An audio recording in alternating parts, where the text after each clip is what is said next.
بسم اللہ الرحمن الرحیم نحمدہ ونصلی علی رسولہ الکریم اما بعد۔ پیارے پیارے بچوں، ننھے منھے پھولو، اللہ تعالیٰ آپ سب کو ہمیشہ خوش رکھیں اور اللہ تعالیٰ فلسطین کے مسلمانوں کو مکمل کامیابی نصیب فرمائیں، آمین۔ الاحسان اکیڈمی والے چچا کی طرف سے السلام علیکم ورحمۃ اللہ وبرکاتہ۔ پیارے بچوں، آج ہماری کہانی کا عنوان ہے پتہ ہی نہیں چلا۔ کہانی کا عنوان ہے پتہ ہی نہیں چلا۔ پیارے بچوں، ایک بزرگ تھے اللہ والے۔ پیارے بچوں، جو اللہ والے ہوتے ہیں نا، وہ بہت دھیان سے نماز پڑھتے ہیں۔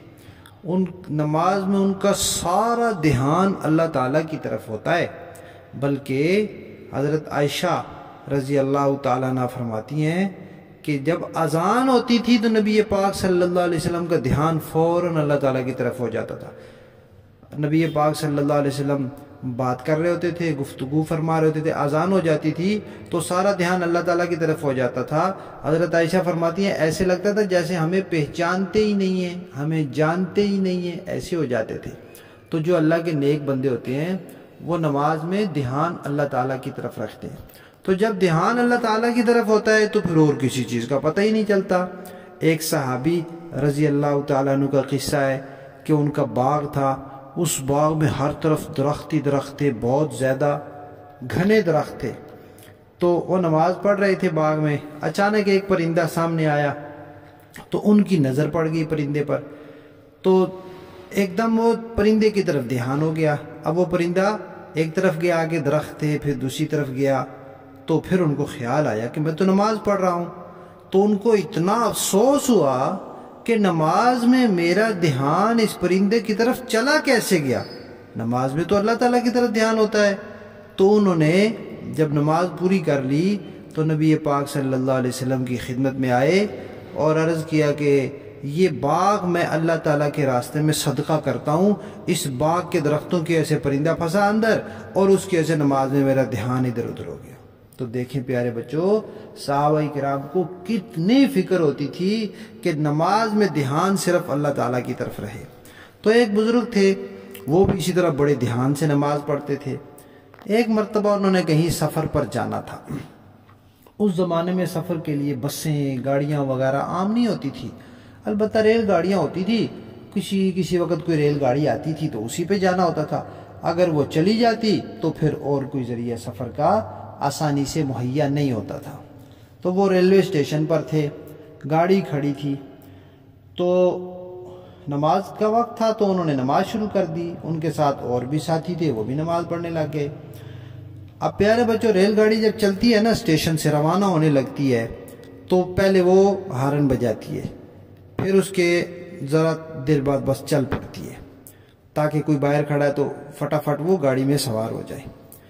اب جی یہ لوگ نماز پڑھ رہے تھے کہ گاڑی نے ہارن بجا دیا۔ اب ان کے جو ساتھی تھے انہوں نے فوراً نماز ختم کی اور گاڑی میں سوار ہو گئے کہ گاڑی میں نماز پڑھ لیں گے یا اگلے اسٹیشن پر پڑھ لیں گے، ایسا نہ ہو کہ گاڑی نکل جائے اور ہم یہیں رہ جائیں۔ جبکہ وہ بزرگ جو تھے وہ بڑے آرام سے نماز پڑھتے رہے اور اللہ کی شان، گاڑی بھی رکی رہی، گاڑی بھی نہیں چلی۔ حالانکہ گاڑی نے ہارن بجا دیا تھا چلنے کا، لیکن گاڑی نہیں چلی، کھڑی رہی گاڑی اور وہ نماز پڑھتے رہے۔ جب نماز ختم ہو گئی، انہوں نے سلام پھیرا تو دیکھا سارے چلے گئے گاڑی میں، تو وہ بھی آگے گاڑی میں سوار ہو گئے۔ جب وہ گاڑی میں سوار ہو گئے تو گاڑی چل پڑی۔ تو ان کے ساتھیوں نے کہا کہ حضرت گاڑی نے ہارن بجایا تھا تو ہم نے سمجھا کہ گاڑی چلنے لگی ہے، تو اس لیے ہم نماز توڑ کے گاڑی میں آ گئے کہ گاڑی میں نماز پڑھ لیں گے یا اگلے اسٹیشن پر پڑھ لیں گے۔ تو انہوں نے فرمایا کہ بھائی، اگر مجھے بھی گاڑی کے ہارن کا پتہ چل جاتا تو میں بھی نماز توڑ دیتا، گاڑی میں سوار ہو جاتا، پھر نماز بعد میں پڑھ لیتے۔